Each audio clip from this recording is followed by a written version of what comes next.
My channel. अस्सलामुअलैकुम।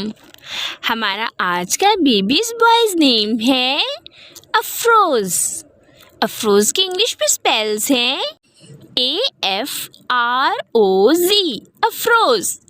इस name का मज़हब है इस्लाम और इस नेम का जिन्स है लड़का।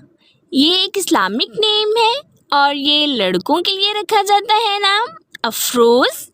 इस नेम के मायने हैं रोशन, चमकदार। अफरोज़। इस नेम के हरूफ की बात करें तो इंग्लिश में इसके 5 वर्ड 1 लेटर और उर्दू में इसके 5 हरूफ के साथ एक लफ्ज़ बनता है अफरोज़। इस नेम की तफसील है मोहम्मद अफरोज़, अफरोज़ अली। इस तरह से हम ये नाम रख सकते हैं।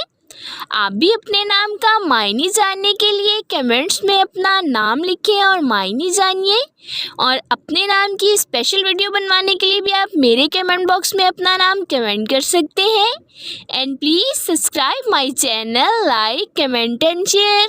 ओके डियर्स, फिर मिलेंगे न्यू नेम न्यू वीडियो के साथ। अपना ख्याल रखिएगा, दुआओं में याद रखिएगा। अल्लाह हाफिज़।